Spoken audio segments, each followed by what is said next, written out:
ఎందుకంటే ఇవాళ ఆ క్వశ్చన్ అడగను జనాలు థియేటర్‌లో ఓపికగా కూర్చొని స్లోగా సార్ జనాలు మీరు నేను ఎవరు జడ్జ్ చేయలేం సార్. నోబడీ కెన్ జడ్జ్ జనాలు. హ్మ్. వాళ్ళు ఇష్టం వచ్చింది వాళ్ళు చేస్తారు. వాళ్ళు చూస్తారు. వాళ్ళు ఏ సినిమా చూస్తారు, ఏ సినిమా చూడరు. మీరు ఏం జడ్జ్ చేయలేరు.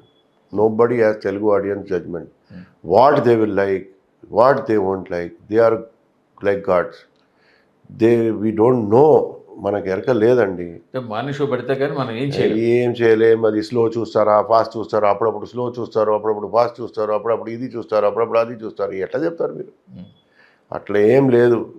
అట్లా ఎరకాయి ఉంటే అందరు ఇట్లే తీసేవారు కదా. మీరు అన్నీ 3.5 ఇచ్చేవారు కదా. ఎందుకండి 2.5 ఇచ్చి మీరు చేసేవారు కాదు కదా.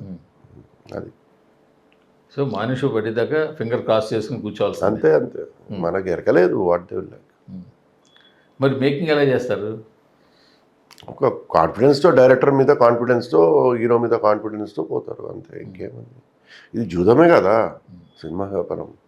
ఇది ఏం గ్యారంటీ వ్యాపారం కాదు కదండి. యూజువల్గా Sunil is the best business person. Best ఎట్లా అవుతాం? అందరికీ తెలిసిందే కానీ వీరు ఒక రూపాయి స్పెండ్ చేయాలన్నా కూడా చాలా ఆలోచించి స్పెండ్ చేస్తారు. సినిమాలో అట్లా ఉండదు.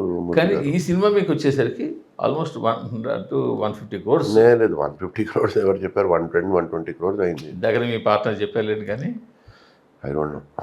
మరి ఆయనకి మీ ఇద్దరిని చెరో రూమ్లో పెట్టి ఆయన లేదు చెరో ఒక రూమ్ పెట్టి చేశారు మంచి పని. ఆయన ఇంట్రెస్ట్ ఇవన్నీ వేసి ఉంటారు.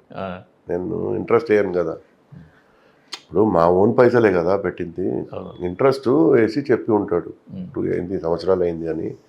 వితౌట్ ఇంట్రెస్ట్ చెప్తున్నాను. బట్ మీరు మార్కెట్ కూడా అలాగే చేశారు కదా. నాన్ థియేటర్ అంటే థియేటర్ వ్యాపారం చేసాం కదా బాగానే.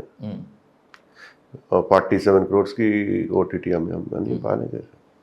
ఓటీటీ అమ్మారు, ఆడియో రేట్స్, శాటిలైట్ అన్నీ మంచి రేట్లు అమ్మారు. 2 థియేటర్ కూడా మంచి రేట్లు అమ్మారు కదా.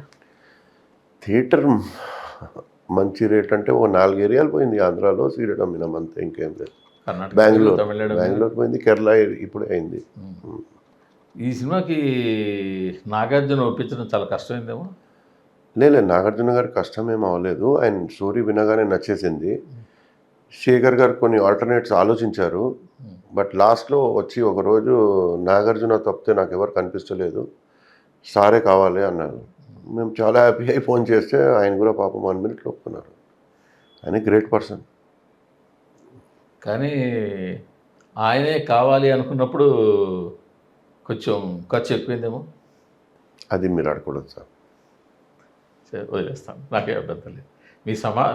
మీ చెప్పిన సమాధానంలో నాకు కావాల్సిన సమాధానం కూడా ఉంది. నేను ఇవన్నీ మాట్లాడకూడదు సార్. ఆల్టర్నేటివ్ ఎవరు ట్రై చేశారు? అంటే ఆయనే అనుకున్నాడు అట్లా విజయ్ సేతుపతి అట్లా, లేకపోతే వెంకటేష్ బాబు, లేకపోతే ఎవరో అట్లా 4-5 ఆప్షన్స్. రెహమాన్ పేరు కూడా అనుకున్నారు కదా దీనికి ముందు. రెహమాన్ కూడా అనుకున్నారు కదా మ్యూజిక్ అనుకున్నారు. అదే ఎందుకు రెహమాన్ మళ్ళీ తర్వాత అయిపోయింది? ఆయన ఇప్పుడు డైరెక్టర్ ఏమంటే అదే కదా సార్, మేము కాదు కదా. మాది ఏముండదు సార్. ఆయన వస్తారు, ఆయన ఏం చెప్తే అది చేయాలి అంతే. సంతకం పెడతాం అంతే. ఏదైనా సజెషన్ ఉంటే ఇష్టం తప్పితే మాది ఏముంటుంది? ఏముండదు. మరి సినిమా లెంగ్త్ విషయంలో కూడా మీ ప్రమేయం ఉండదా? ఉంటుంది. ఎందుకు ఉండదు? లెంత్ చెప్తున్నాను కదా సార్, కావాలనే సెన్సార్ తొందర చేపియాలనే పెట్టాము. ఇప్పుడు దానికి 2.5 hours తీసుకొచ్చామంటే సార్ అది జంప్ అయిపోతుంది, సినిమానే పోతుంది. 2.5 hours ఆ సినిమా తీయలేం, ఎవరు తీయలేడు. 245 ఉంటుందా, 3 ఉంటుందా? అదే 3 బిలో ఉంటుంది, 250, 255 ఉంటుంది. అదే కరెక్ట్. అది అంత ఉండాలి. మళ్ళీ అంత లేదంటే కూడా పిక్చర్ చూడాలి. అర్జున్ రెడ్డి 3 hours 5 minutes లేదా, కల్కి లేదా, ఇది దానికన్నా తక్కువే కాదు. సో ఆ రేంజ్ సినిమా ఇది కూడా. అది